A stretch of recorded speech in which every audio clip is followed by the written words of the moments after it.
Happy day before Friday. Happy Thursday to you and yours and everyone in the Fearless Army and the Fearless Nation, Fearless Soldiers. We have an awesome show planned for you today. I'm gonna warn you, we're not gonna talk about Ukraine. I'm not an expert on that. I don't. So, and I don't have an expert guest to come on. Although tomorrow I may. I don't know if you guys remember the minister I had on from Austin, Texas, Christian. I think I'm going to reach out to him. Remember, he was born in the Soviet Union and has a great take, and I'm sure we'll have a great take on Russia and what's going on with Putin. I'm going to reach out to Christian and see if we can get him back on the show maybe tomorrow. But I'm not going to talk about it because I don't have anything to add at the moment. But I've got a topic and a fire starter that is somewhat related to what's going on with Russia and the Ukraine. But in sports, it's a topic that I'm broadening and making bigger. And TJ Moe and Steve Kim are going to be here to help me talk about it. And we'll go to TJ first, and then when we get to Steve Kim, we'll also talk about Troy Aikman has moved to ESPN. Wow, that's major sports broadcasting news. Fixes ESPN's Monday Night Football problem. We'll get Steve Kim's take on that. We'll also get Steve Kim's take on, I don't know if you guys have seen the Richard Jefferson video where he went off on Gilbert Arenas. I found it fascinating. We'll get Steve Kim's take on that. But we're going to start with my fire starter on Phil Mickelson, the golf legend. You guys know, I don't have to tell you who Phil Mickelson is. Phil Mickelson, he's an American sellout, no different from LeBron James, Colin Kaepernick, and the other multimillionaire celebrities chasing billionaire status by any means necessary. Mickelson would likely never take a knee during the playing of the national anthem. He's unlikely to utter the name George Floyd with religious reverence. He's probably not a member of the resistance. But make no mistake, the golf legend is a sellout, cut from the same global citizen cloth as any other woke elite. Greed and the pursuit of power motivate America's elite. Mickelson is greedy and power hungry. An exaggerated feeling of victimization justifies his betrayal. According to Mickelson, the PGA Tour has financially exploited and bullied him and its other players. And maybe it has, I don't know. But the solution isn't to climb into bed with Saudi Arabia's public investment fund, launch a rival league, and attempt to destroy the tour and the platform that put Mickelson in position to earn $200, $300, $400 million. But that's what Mickelson has done. A little more than a week ago, longtime golf writer Alan Shipnuck exposed the depth of Mickelson's betrayal when he posted a story detailing Mickelson's involvement in the upstart Saudi Golf League. Shipnuck quoted Mickelson from a private conversation saying this: "They, Saudis, are scary mofos to get involved with. We know they killed a Washington Post reporter, Jamal Khashoggi, and have a horrible record on human rights. They execute people over there for being gay. Knowing all of this, why would I even consider it? Because this is a once-in-a-lifetime opportunity to reshape how the PGA Tour operates," end quote. Does that sound familiar? It's the same mindset America's social justice warriors used to overlook their alliance with China and the Chinese Communist Party. LeBron James and Colin Kaepernick have no problem overlooking China's human rights abuses and racism while railing against the United States of America. It's a once-in-a-lifetime opportunity to get richer and reshape America into a nation that favors communist-leaning elites. Let's go back to Phil Mickelson. Let's quote him some more from Shipnook. The PGA Tour has been able to get by with manipulative, coercive, strong-arm tactics because we, the players, had no leverage. Unless you have leverage, the PGA Tour won't do what's right. And the Saudi money has finally given us that leverage. I'm not sure I even want the SGL to succeed, but just the idea of it is allowing us to get things done with the PGA Tour. This is a money grab. Shipnook insinuates that Mickelson has lost millions of dollars gambling. He had to sell his private jet in 2019. The Saudis are paying 66-year-old Greg Norman untold millions to front the league. How big of a check would the Saudis cut to have the 51-year-old Mickelson play on the tour? Well, we may never know that number. On Tuesday, after finally feeling the full weight of the blowback of his PGA Tour peers, Mickelson backtracked, apologizing and announcing he would take time away from golf. He issued a statement saying, quote, "It was reckless. I offended people, and I'm deeply sorry for my choice of words. I'm beyond disappointed and will make every effort to self-reflect and learn from this," end quote. I'm not going to offer a full-throated defense of the PGA Tour. I'm sure the league does bully its players. I'm equally sure many of the players feel entitled and are greedy. They've been eating at the Tiger Woods buffet for so long that they no longer appreciate the tour. What upsets me is the lack of loyalty to their home country and our institutions. Mickelson, LeBron, Kaepernick, your favorite movie star and politician, they're all global citizens. Guess who's not a global citizen? You. Maybe your level of idolatry has reached the point that you're satisfied living vicariously through your favorite celebrity. Hearing about and looking at their embarrassment of riches over Instagram might make you happy. It shouldn't.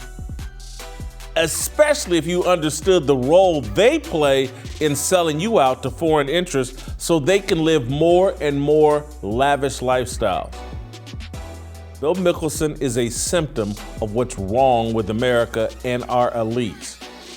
The very people who have benefited the most from the land of opportunity are the very people with the least amount of gratitude for their American birthright and citizenship.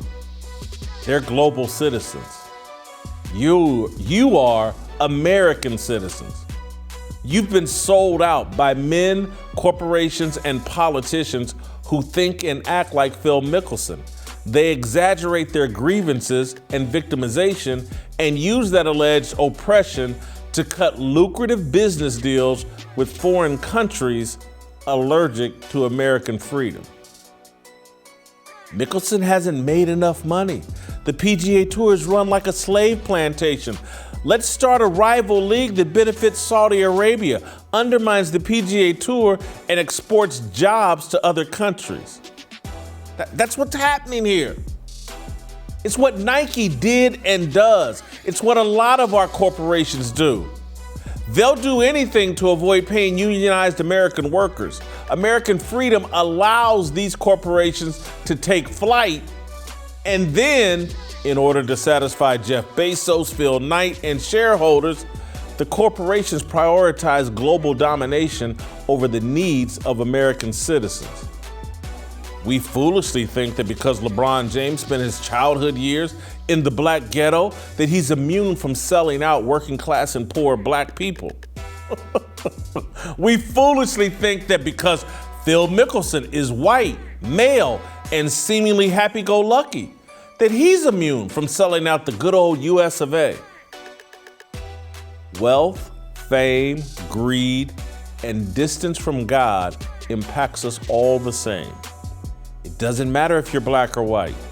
In terms of mindset, agenda, and actions, James and Mickelson have far more in common with Jeff Bezos than Jamil in Chicago or David in Nashville.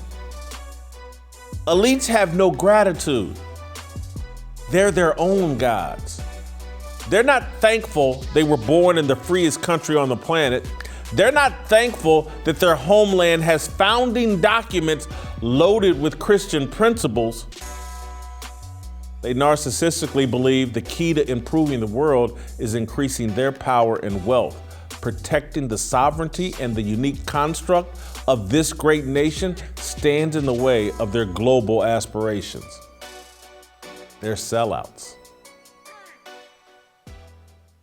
That's my fire. You will not get that take anywhere else in the media ecosystem. Who else is going to connect the garbage that Phil Mickelson's trying to pull to the global elite agenda? I'm sitting here patting myself on the back, but I'm just sorry. I like this fire starter. I like how I've taken Phil Mickelson and tried to explain to you exactly what's going on in America, what the elites, the pampered, spoiled, entitled, ungrateful elites are doing to this country. And I know there are people sitting out there, first thing they're going to run, well, Jason, you're an elite too. You're worth millions of dollars. My mindset is not that of an elitist. I'm not going to sell out my upbringing, my working class parents, all of their working class friends. I'm not going to sell out. I know how I got here. I got here off the backs of union factory workers. My point of view is always going to be consistent with what's in their best interest. That will never change. There's no amount of money I can be offered to get me to sell out my mother and father. And again, my mother and father, my dad has passed, but they don't even really understand what's going on and how they're being sold out by these elites. Idolatry runs so deep, and this little obsession we have with race. But you combine the obsession with race and the idolatry, and we're blinded. We can't see what LeBron James, Colin Kaepernick are doing. And then some people with the race, they can't see what Phil Mickelson's doing and what that mindset represents for them.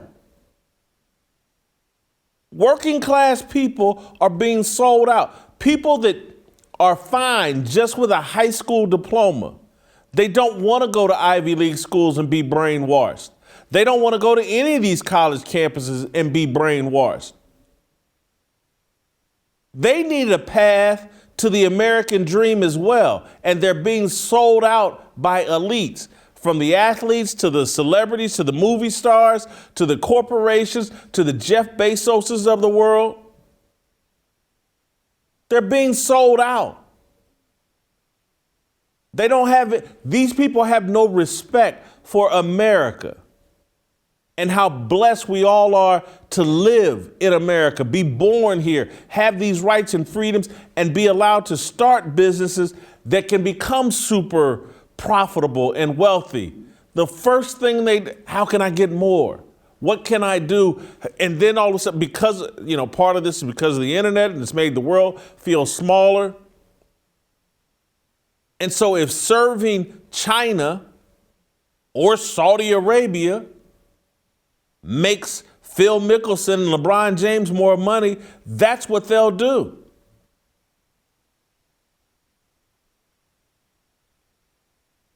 Corporations and billionaires are doing the same thing. These millionaire athletes that want to one day be billionaires, they're selling us out. They're selling you out. It's I don't want to say it's us. People think I'm crazy and weird because I don't really like celebrities. I've never wanted to run in their circles, ever. I've made decisions throughout my entire career that if these athletes don't like me because I speak the truth, fine. Again, when I was friends with Derek Thomas, I still spoke my truth. And we used to live in a time where athletes could handle that. They didn't have to be worshiped 24/7. Back in, it was just 15, 20 years ago, people that followed my career in Kansas City, again, and I was friends with several members of the Kansas City Chiefs. But I always chose to speak the truth, even about those guys that were my friends, because it was my job and it was my worldview and point of view. I'm not kissing their rear end because they're millionaire athletes. I'm going to serve the readers and the working class people. And I'm getting way down in the weeds on this in terms of just my career and point of view. But people from Kansas City know, like, man, Whitlock would write these incredible criticisms at the end of every Chiefs football season, his Chiefs grades, and it didn't care. He didn't care whether he was friends with those athletes or not. He had a job to do, and he had to serve that readership base. I had to serve the people. We now live in an era where all the people in the media are serving the athletes. The media are in bed with the athletes and the global elites, and they see themselves as global elites, and they're selling you out. They won't tell you the truth about any of these guys. And so I got to be honest, when I read the Phil Mickelson story earlier in the week, I was thrilled.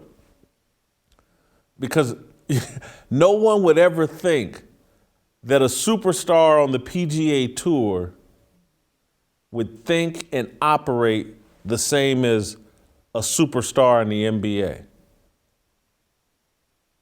We think they're different. Oh, God. PGA Tour guys, they're white, they're patriotic. They'd never be like those black guys in the NBA. The hell they won't be. And I'm not saying Phil Mickelson will take a knee. I'm not saying he'll be that kind of woke. But will he sell out his country in the name of greed? Will he take his alleged victimization and exaggerate it and use it to grab more money and power for himself? That's what he's done here. Oh my God, the PG, I don't get my streaming rights. I don't get this. We should be making X amount. And yes, I've made 90 some odd million on the PGA Tour and another 200 to 300 million from my sponsors. But I'm a victim here. I've been exploited by the PGA Tour. It's like a slave plantation. So I'm going to cut a deal with people he described as scary mofos. That was his description of the Saudi Arabians. Human rights abuses out the yin yang. He says they murder gay people for just being gay. But I'm going to get in bed with them because it serves my business interest. That's the exact same thinking why LeBron will say nothing about China, their exploitation of Uyghurs. Anybody with a brain, anybody that's ever traveled abroad knows how China treats black people who aren't tall basketball players. You're catching hell in China. Not going to say a word about it, but I'm going to give America hell. That's serving his business interests. That's serving Nike's interests. They've sold us out. They've sold this country out. And their role models are the billionaires that are running these corporations and running NBA and NFL franchises. It's the elites. And that's why you all, black and white, you got to remove this color thing and stand on, hey, I'm an American. What serves America? Because that's what's in my best interest. Quit thinking about people in terms of color and ask, do their actions serve America? and make sure that the next time some little chubby kid like Jason Whitlock, whose parents divorced and is living in poverty as a young person, that he can climb the same American stairs that fat Jason Whitlock climbed. Up out of the ghetto to the richest zip code in America. LeBron James ain't doing that. Phil Mickelson ain't doing that. They've all see themselves, all these elites, and the corporations, America's labor laws are too restrictive. American workers are too spoiled and pampered. They want to be paid a living wage. Let's cut deals with China and in other countries where you can more easily exploit their workers and screw the American workers. That's what's happening to the American working class.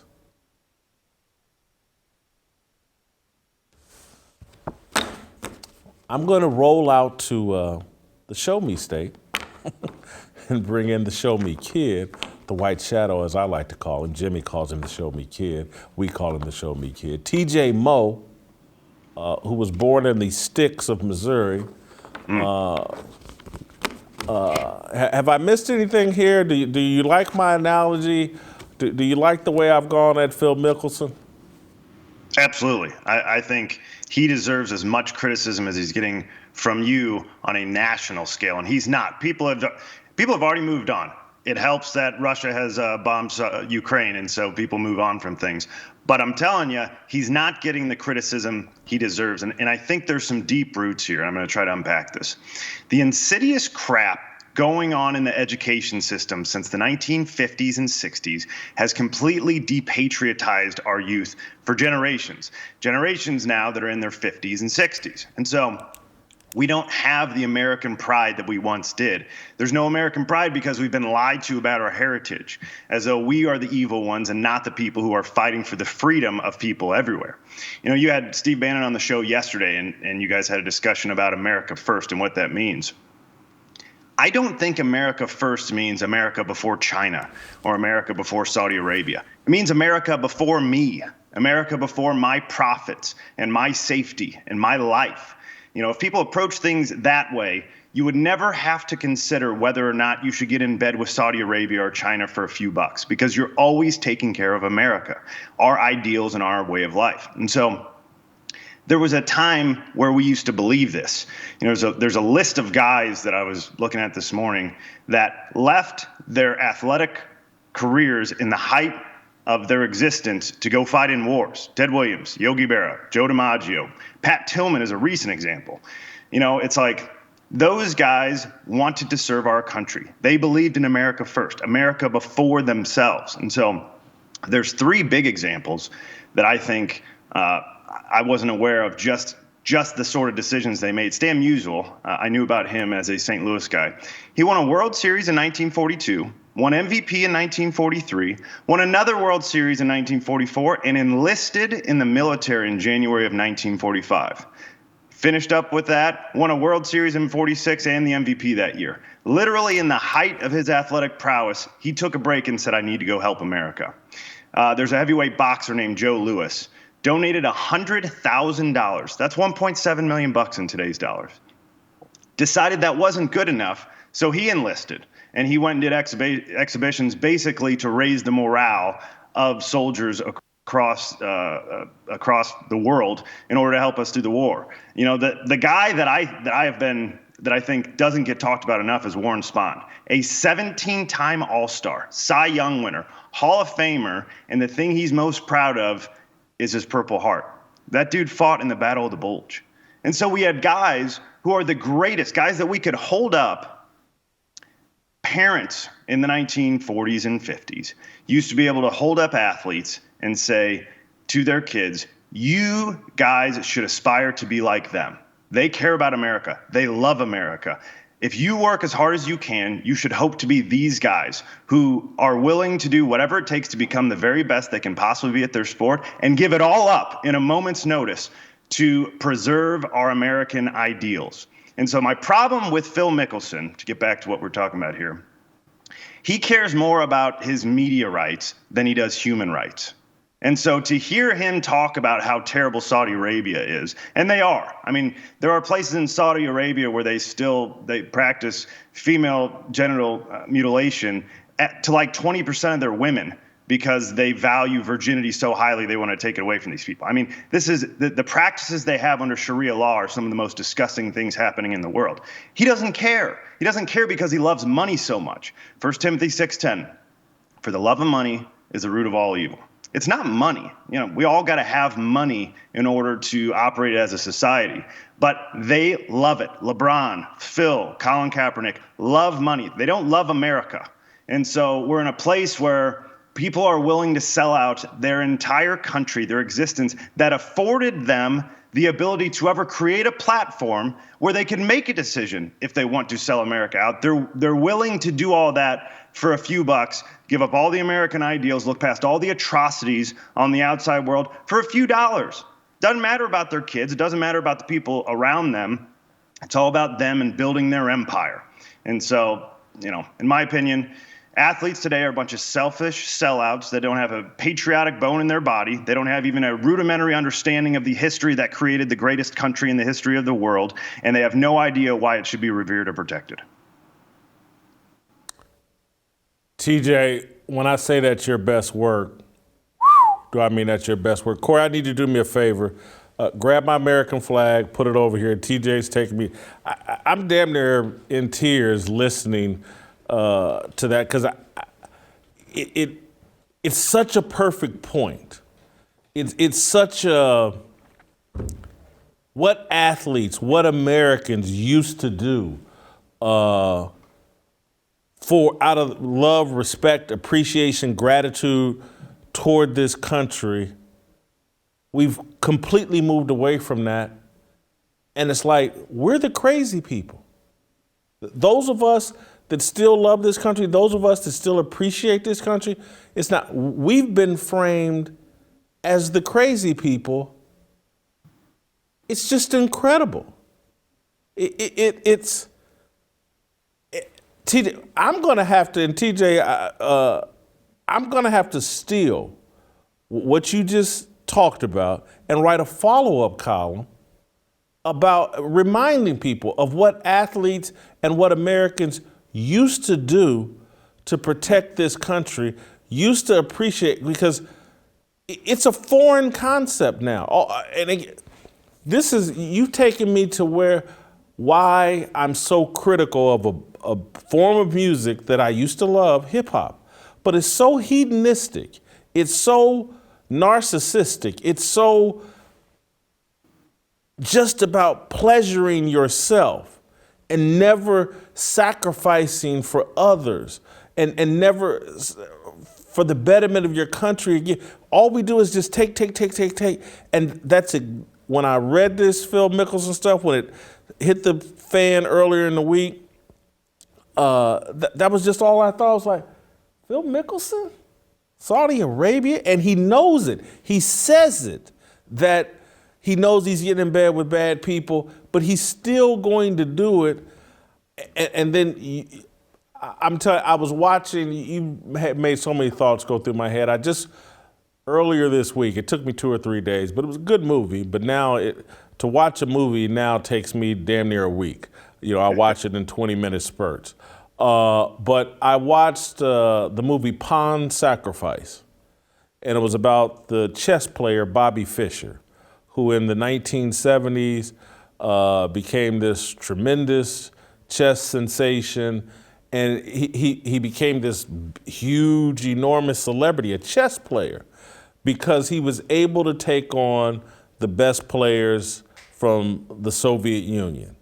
And so Bobby Fischer became one of the biggest celebrities in America playing chess because he was able to knock off the #1 player in the world, I think Boris Pesky or something like that, so some guy over in the Soviet Union. But the Soviet Union was the dominant chess country, and that rivalry between Fischer and the Russians, all of America jumped behind, and that's why he became a celebrity. And when I was watching the movie, I was like, what happened to that kind of pride that we used to take in being Americans? And again, I know that the Soviets were built up as this great enemy, and so we had a rival.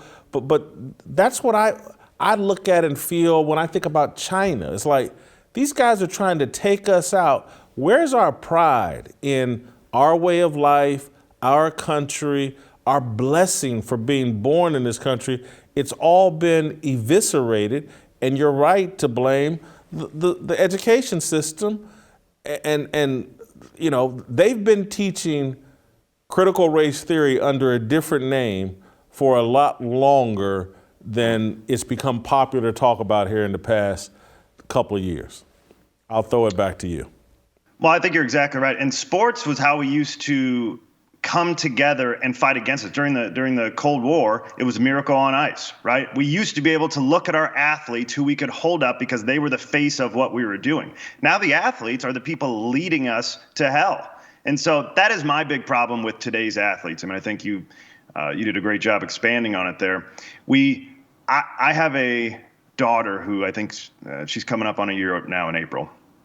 There's no way I could possibly show her today's athletes and say, I really think you should aspire to be these people. I'll be showing her the old guys. I'll be showing her the old women, the people who stood up and did what they were supposed to do because they loved America, and they realized that the only reason any of these people matter, because most of them are not smart enough to build Jeff Bezos-like businesses. None of us really are.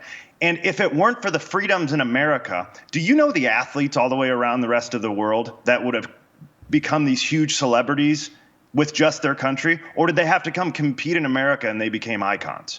That's happening everywhere. So the fact that we have our American ideals has allowed these people to be relevant on a global scale in the first place, and they totally turn their back on that to take money from the countries that are not willing to create those platforms for their own people. I mean, it is just, that's why I said they don't even have a rudimentary understanding of the history that created their relevant existence. And so the part of the reason that these old guys cared so much about America is because they lived through a time where those ideals were threatened. It's been a very long time since the American ideals were threatened via war by somebody trying to take over and actually wrestle them away.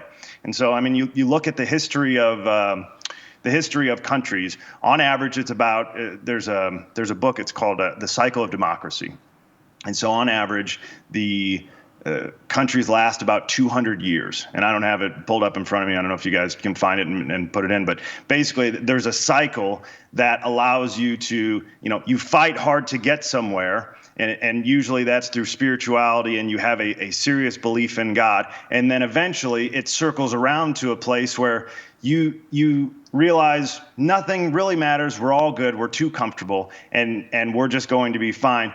You collapse. I mean, the history, go read the history. You have some, I think the Roman Empire was about 400 years. On average, the greatest empires collapse after 200 years, and we're at 250.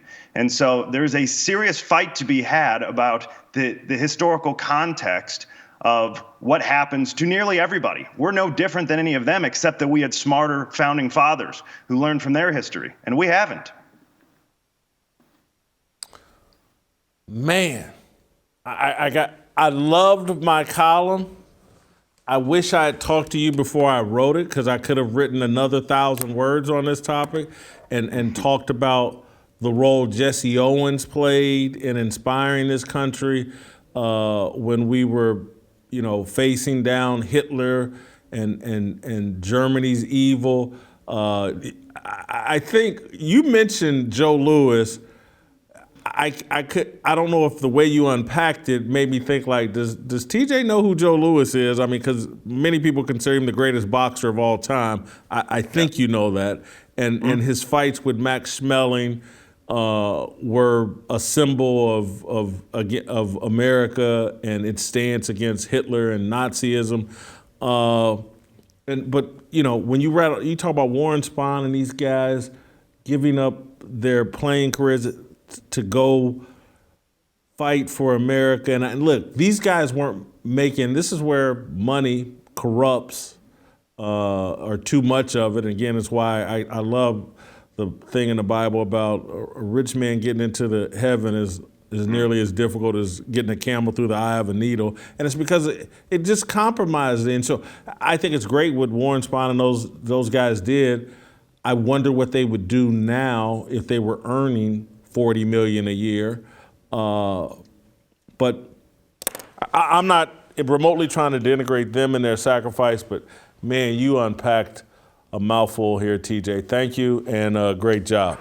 Let me tell you guys about Patriot Mobile.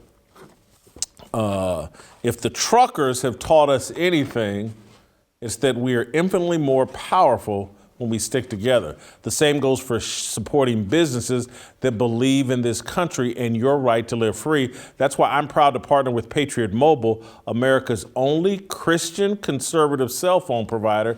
They offer broad nationwide coverage using the same towers as the major carriers, so you get the same great nationwide coverage. Patriot Mobile has plans to fit any budget, and their 100% US-based team provides exceptional customer support. More importantly, Patriot Mobile shares your values and supports organizations fighting for religious freedom, constitutional freedoms, and the sanctity of life. Go to patriotmobile.com/Jason or call 972-PATRIOT.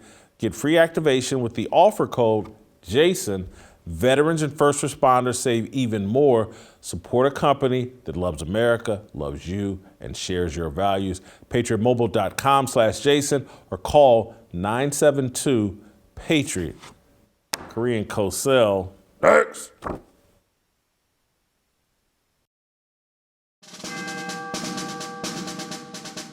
We must exist in a state of man glorious, as we are protected by the red, the white, and the blue. But remember, the mind is the key. The fearless soldier pledges to place God first and foremost in his everyday endeavors of life. We, the fearless army, are one nation under God, indivisible, with freedom and a belief in the American dream. The men bold enough to join our movement comprise what we like to call the New Dream Team. We are leaders of our families, our churches, and of this nation. We reject the seeds of division that are planted by corporate media misinformation. We affirm that all men are created equal and are endowed with inalienable rights, which are granted by our Heavenly Father. We are bound by honor to accept God's challenge, to take the flag and lead, to cherish, to protect, and to nurture the life of our unborn seed. I am a fearless soldier, so shed no tears for me. I am not a victim. I am the man that God made me to be. Amen. Yeah, 모두 다 빨리 박수 쳐 기다리지 말고 서둘러 Reason that I'm back is to feed you raps and I see that you up here below So fly All right, welcome back. Time to bring in the Korean Cosell. We'll continue our conversation about Phil Mickelson.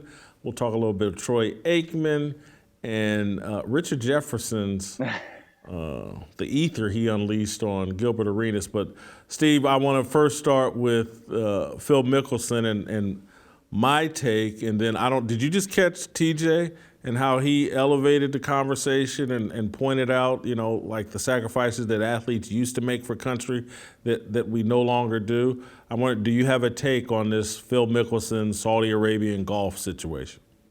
Well, to piggyback a little bit off of what TJ mentioned about how Americans, and specifically their athletes, were the leaders for patriotism, as TJ was saying that, it reminded me of the story, I believe it was in the 1976 baseball season, afternoon game at Dodger Stadium. And right in the middle of the game, a couple of protesters brought out an American flag, and they started to burn it near left field or near the infield. And Rick Monday, the Dodgers center fielder at the time, said, no, this is not happening.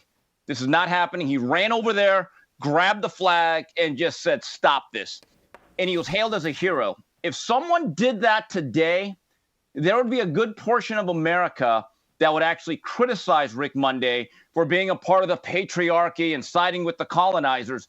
That's how far of a 180 we did. I also heard your take on Joe Louis. Yes, when Joe Louis fought Max Schmeling in what was a rematch, remember, Schmeling knocked out Louis a couple of years prior when he was a young contender. And then all of a sudden, in the throes of World War II with Hitler and the Nazis, this is probably the most historically important fight in boxing history, even more so than Ali Frazier, Rumble in the Jungle, because it meant so much to the American people.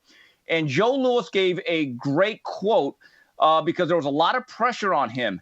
He basically said, we're going to win. And he meant the war and the fight because we're on God's side. I don't imagine a lot of athletes would be so far out there front and center in terms of their patriotism nowadays. Steve, this is the thing that has frustrated me about the modern athlete. And I love that Phil Mickelson has been exposed in this way, because I think a lot of people make the mistake of thinking, well, it's only the black athletes. And I'm like, no, it's this whole love of money and greed thing. And the thing I loved about Shipnick's story is that it pointed out, and out of Phil's own mouth, it's like, Phil's a victim. Oh my God, he doesn't have media rights and streaming rights, and he's not, and the PGA Tour, there's money that he's not making, and blah, blah, blah. And he's like, he's no different than Brian Flores. He's on the PGA Tour slave plantation. And my God, I have to go to Saudi Arabia to get the real freedom and the rights that I should have. Saudi Arabia can provide that to me more so than the PGA Tour. And so I just love this, that it exposes that. And that's, the reason I think I'll lump the white athletes right in there is because I'm looking at them all out of fear, and they're getting away with it, just being silent. As Drew Brees backpedaling out of fear, no one coming to support him out of fear, Tom Brady not supporting Aaron Rodgers and speaking up against these ridiculous COVID protocols. Tom Brady, when they question Tom Brady about the MAGA hat in his locker, he goes silent. No one has the courage to stand on what they believe in anymore. And that's why I just don't respect athletes the same way. Yeah, I think part of it, though, when you talk about the racial dynamic, why are white athletes given more or less a pass, even though they should? I think this is a factor, Jace. This is my opinion. You may disagree. Most of them are not trying to be activists. They actually are not the ones protesting. So maybe that's like, hey, you're agnostic, you're an atheist and all this, so maybe it doesn't matter, even though it should. But in terms of doing business with countries and dictators, this goes back for years. In my area of expertise, boxing, you go back to the Rumble in the Jungle, Muhammad Ali against George Foreman. That was held with an oppressive regime. And my good friend Larry Merchant was like the one journalist that basically said, well, wait a minute, this guy Mobutu is murdering people. He's a horrible dictator. There's a genocide going on. And why are we helping promote this event? Why is it even here? Larry Merchant had his credential pulled because Mobutu basically said, if that man Merchant lands in our country, he ain't going back. And so his editor said, Larry, I think you ought to sit this one out. More recent times, a couple of years ago, the rematch between Anthony Joshua and Andy Ruiz was held in Saudi Arabia. And that was a storyline because Saudi Arabia, with the country we're talking about right now, we all know about the human rights violations and the atrocities. And that became a little bit of a story like, well, wait a minute. We know it's about the money. Do we have to have it there? And flat out, there are a lot of journalists that said either our editors aren't going to send us or we're just not going to go. But going back to Larry Merchant, he once said it best about all this. He said, Steve, they always go where the money is. He's not wrong. Do you see the tide ever changing? And And let's relate it specific. We just saw Phil Mickelson kind of fold tent, and because it looked like most of his peers in the PGA Tour were very upset with him. They had some meeting, I believe, on Monday or Tuesday where they really let Phil have it, and then he issues the apology. And so, again, maybe it becomes so evident what Phil or LeBron or what any of these athletes are doing that eventually things change? Maybe if there's peer pressure. I will give the PGA and their members credit because there was some positive peer pressure. I give no credit to Phil Mickelson. He just got exposed. Let's be honest. If those quotes never see the light of day, it's business as usual. But because his fellow golfers said, what are you doing? And it became like this cultural thing to say, Phil, this ain't a good look, brother. You may want to call out on this one. This right here is a double bogey. Don't do this. But do I think it's going to change? That's a great question. I don't think so. Because you look at the direction of the NBA, and there's no doubt they are heavily influenced by a foreign country, which shall not be named, but it rhymes with Dinah. You look at the NFL, how they've been kind of hijacked by the LGBTQXYZ movement. I don't see it changing, to be honest with you, because business is business. It is about the bottom line. All right, Steve, I want to take a little quick break, do some business, and I'm going to circle back to you. We're going to talk about Troy Aikman next. My go-to doc, we are winning our war against COVID, but it's far from over. Stay safe with your friends, with our friends over at mygotodoc.com. My Go-To Doc was launched by Dr. Saeed Haider, an expert in treating patients with COVID. His team can help you get the meds and knowledge to stay safe in this unprecedented time with My Go-To Doc. You can register and ask questions for free. They will help you and anyone in your family get the help that they need to win this battle against COVID. Plus, they connect you to pharmacies that ship you a full 28 doses of ivermectin for less than $150. MyGoToDoc.com is your go-to source for COVID-19. I encourage you to check them out today. That's MyGoToDoc.com. All right, let's circle back to Steve Kim and continue our conversation. Troy Aikman. I think, Steve, a lot of people, I had someone in the media call me today and they were talking about, man, how bad of a look is this for Fox? You think someone, Troy Aikman bounces, how bad, can they really go with Greg Olson? What are they going to do? And Steve, I went the whole other, I go, those questions are interesting. But what I find most fascinating and what should be being talked about is ESPN, and I know they've spent a ton of money here, but they finally got something right. They've needed to fix their Monday Night Football booth, and Troy Aikman instantly fixes their Monday Night Football booth, puts them in contention for a Super Bowl, and, football, even though it's gone woke, is still the best way to reach disaffected, upset conservative sports fans, which are most traditional sports fans. And having Aikman, Dallas Cowboy star, not woke as far as I know, although for the kind of money ESPN's paying him, he may wear a Black Lives Matter t-shirt or patch on his Monday Night Football jacket, who knows. But I think the story here is like, this is a great look for Jimmy Pitaro and ESPN, and I know they're paying a ton of money. Jay, I like the move. I don't necessarily love it as much as you do. Troy Aikman as a broadcaster and as an analyst, I like him. I'm a fan. I want to say that. But he's a lot like the way he was as a quarterback. He was safe, sound, solid, regimented, could play within the game plan, and he's stuck within the lines. That's what ESPN wants. Personally, I'm actually a little bit surprised they didn't make a harder run at Peyton Manning. Now, maybe Manning does not want to do it. And I've always thought the Monday Night Crew had to be special because, to me, they should be entertainers. I'll go back to it. There was another quarterback that played for the Cowboys that was great at that role. His name was Dandy Don Meredith. He made it a show. That game could be 35-0 with 2 minutes to go. You were not turning it off till he sung out, "Party's out, lights are over," get out, where that song was. Troy is not really like that. He's very good at what he does.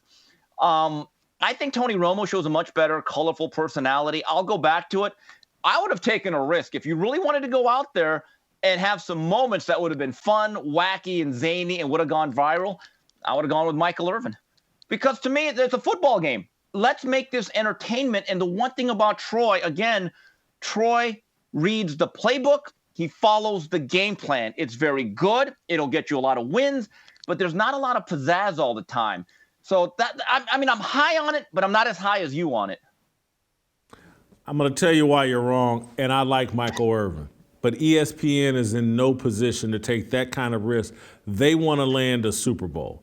And so if Michael Irvin is your broadcaster, people at the NFL offices are going to be, and again, I love Michael Irvin, not just as a broadcaster, but I'm talking about as a human being. I think this guy's got a very positive spirit, and but he gets in headlines. He gets involved in headlines, whether they're true or not. He gets involved in headlines that's just too high risk for ESPN. They need Troy Aikman is exactly what ESPN needs. I think he's the best game day color commentator working in the NFL. No disrespect to Chris Collinsworth, who I think is number 2. I'm not big on Romo like everybody else. And no disrespect to the guys at ESPN, that team, but just Louis Riddick, Brian Griese, no dice. And I can't think, and I like the play-by-play guy. I just don't like him on the NFL. He's not. Why is his name escaping me? But you can't pair Aikman with their play-by-play guy that just did because it's just not a good fit. They got to. Joe Buck, or again, to me, the best guy doing football. He doesn't do the NFL, but I don't think. But Brad Nessler, I think Brad. He's the best guy doing football. But they got to find the right play-by-play guy for Aikman as well. I don't disagree. You know another play-by-play guy that's hot and cold with people? You either love him or hate him. And he had a short run in boxing, and I thought he was really developing well. I like Gus Johnson. I don't know how you feel about him, but to me, he brings the excitement. He brings an energy to it. You could tell that he's passionate about it. Gus Johnson, I don't know what his contractual situation is at his current network, but I do know this. Every time he does a game and I'm watching, I feel the energy. I feel like, hey, this is fun. Let's have fun. This is not that serious. We're only talking about games. So my guy, if you want to pair him up and you want to be diverse, because you got to check boxes nowadays, I think Gus Johnson one day should maybe be on the call in the bullpen. No. You don't like Gus? No. Why not? It's not. I didn't say I don't like Gus. I'm saying you can't pair him with Troy Aikman. Steve Levy is the guy that Steve Levy. I was going to say Steve Javy, but that's the NBA ref. So I'm glad I held my tongue. But you can't. And I like Gus, but Troy Aikman's way too buttoned up, way too serious about the NFL don't you need a contrast? To be paired with Gus Johnson. No. I'm just talking about peanut butter and jelly. I mean, you got to have people that can actually get along off air as well, and who take the game, have the same level of passion for the game as each other. That's not Troy Aikman and Gus Johnson. I don't want to betray. I used to work at Fox. I'll just Fox Sports. I'll just leave it at that. That you can't. No, not the right combination. All right, let's move on. Let's move on from the. Okay, hold on. I don't want to move on. I want to ask one follow. What should Fox do for its number one guy? Now there's talk. Do they elevate Greg Olsen? I don't think that would be the right move. A decent NFL tight end, a very good NFL tight end, no Super Bowls, no star power.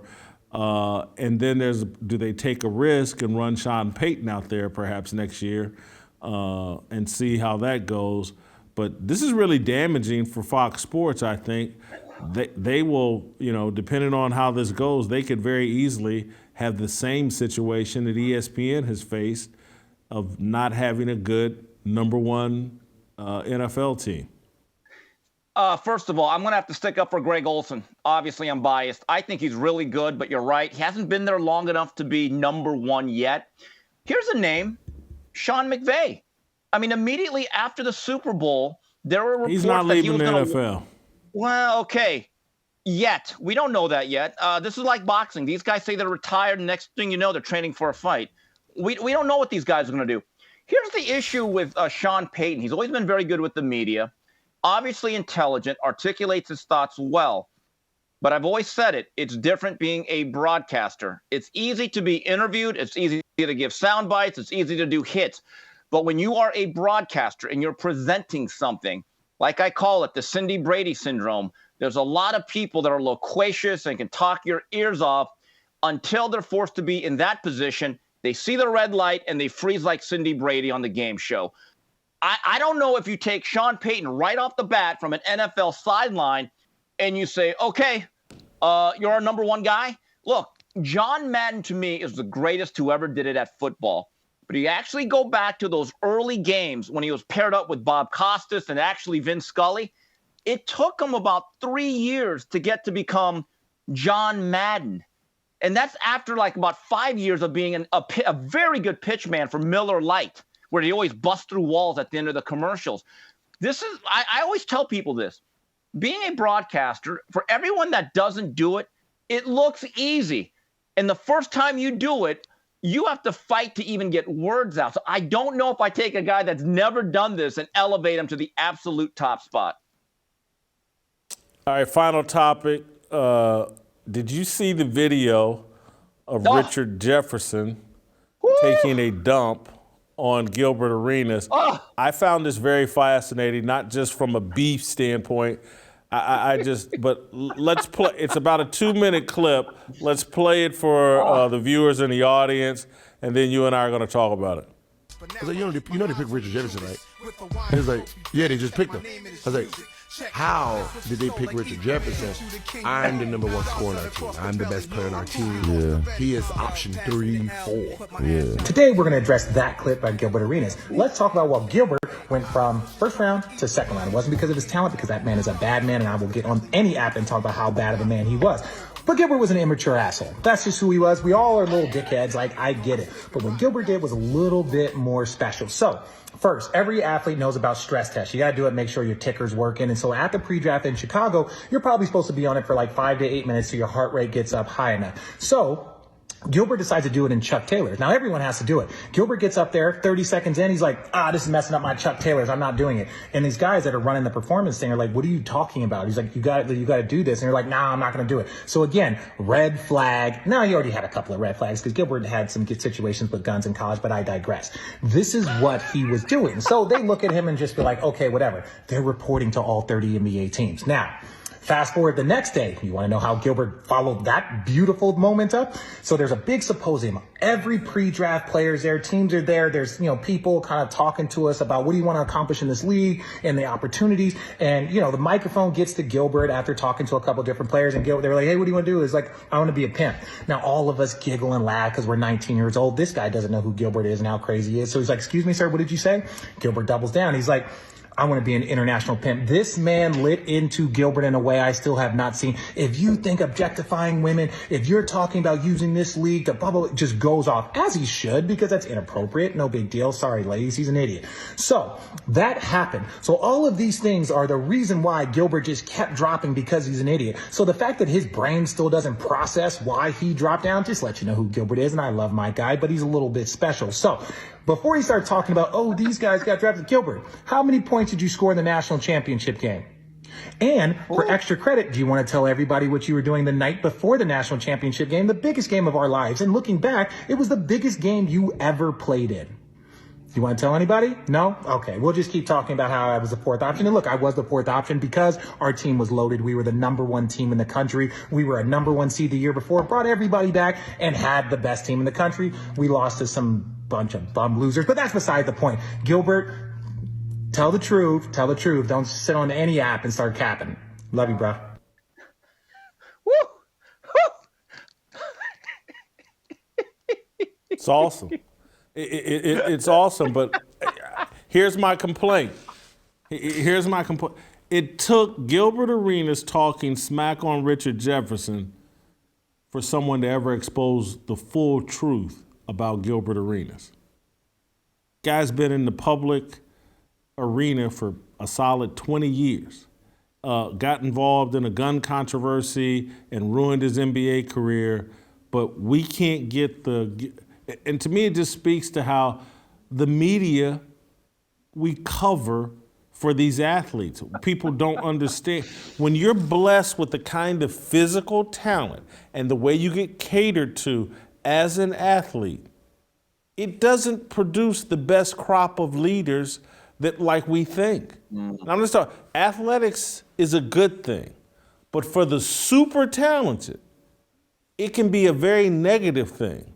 And so I listened to that story and it's like, wow. And I'm sure Gilbert Arenas would probably go, racism is why I dropped to the second round. They had all these negative stereotypes about me and blah, blah, blah.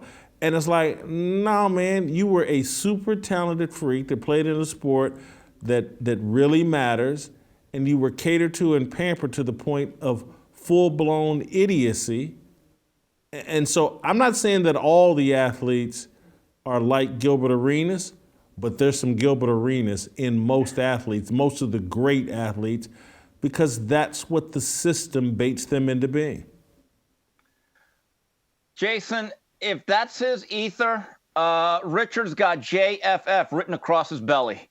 My God, that was ether. Couple of things. Let me stick up for Richard Jefferson. That era was when I still cared about college basketball. We can get into that a little bit more later. That team had Luke Walton, had Lauren Woods, who was a transfer from Wake Forest. He ended up not being the next Tim Duncan. And they had an undersized forward, Michael Wright. Richard Jefferson was the number 1 or 2 option in every game. He was a really good player. But my only complaint... No. Hold for a second. He was not their second option. I went and looked. He was their 4th or 5th leading scorer. Jason Gardner, a kid from Indianapolis, was on that team. And you know, Richard Jefferson was the second most talented player on that team. He was. Well, but you know, look, I remember Gardner. That's the era where Lute Olson every year had a blue chip guard, and he was supposed to be the next Stoudemire. Yeah. He was okay. He may have gotten more shots. Give me the guy that makes them. There's a reason why Richard Jefferson had the best NBA career. Putting that aside, here's the one thing. I have a complaint with Richard. Jefferson, you're moving on up, but you didn't just bury the lead. You hid the lead. What did Agent Zero do the Sunday before they played Duke? I'm dying to know. What in the world? Rich, can we do another TikTok? I'll even download the app. If you promise to reveal what he did, I will download the app just for you. Here's the other thing. I believe that dice game you were talking about, the shootout, was with Javaris Crittenden, the former Laker. He got traded in the whole Kwame Brown thing. And I think it was over some money that was owed. And then bullets fly. And I literally remember Arenas' career almost came to a standstill. Now, going back to why Gilbert Arenas actually dropped, I recall the big thing about Gilbert was he was a bit of a tweener. He didn't have great size, but he shot the ball a lot, so people didn't realize, is he a shooting guard or is he a point guard? Ended up being a very, very good, effective combo guard. And I remember one time he actually put up 50 points on Kobe and the Lakers, but it just stopped all of a sudden.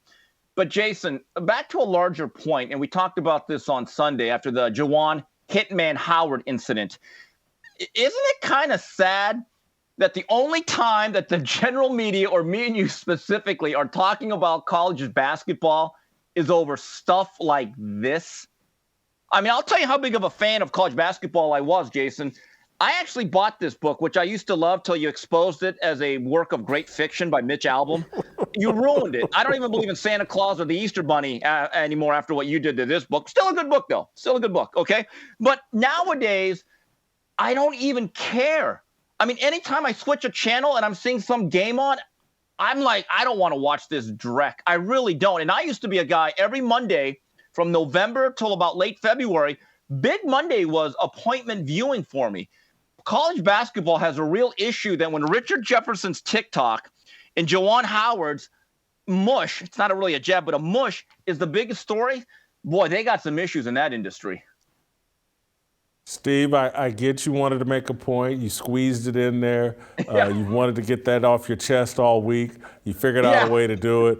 I'm still sitting there thinking about some NBA team is listening to Gilbert Arenas talk about he wants to be a pimp, and I'm telling you, he probably wasn't joking.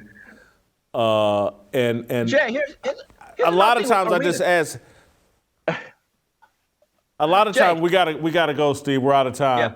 But a lot of times I just ask the question all the time about we keep looking for these modern professional athletes out of this super wealthy, super pampered environment. We keep looking for them to be these leaders, and they're gonna revolutionize, they're gonna inspire change, and blah, blah, blah. And I'm just, the story we just heard about Gilbert Arenas, it's commonplace. It's just not, I'm talking about the super talented athletes. And again, it may be different versions of the same story, but it's commonplace. That world, that developmental environment has been so poisoned by wealth and privilege. Yeah.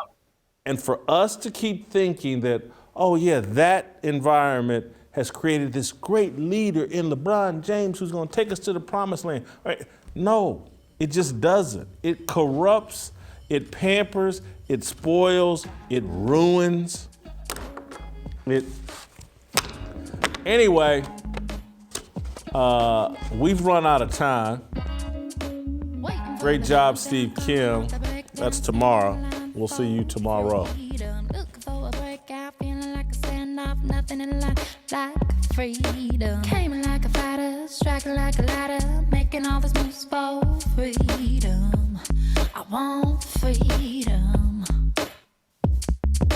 No negotiation, my sister, no relation. We all just wanna have freedom. Sitting on a corner, never been alone. I'll break my back for freedom. Blessed, we are living, get back. We are receiving, no deceiving. We all wanna be free.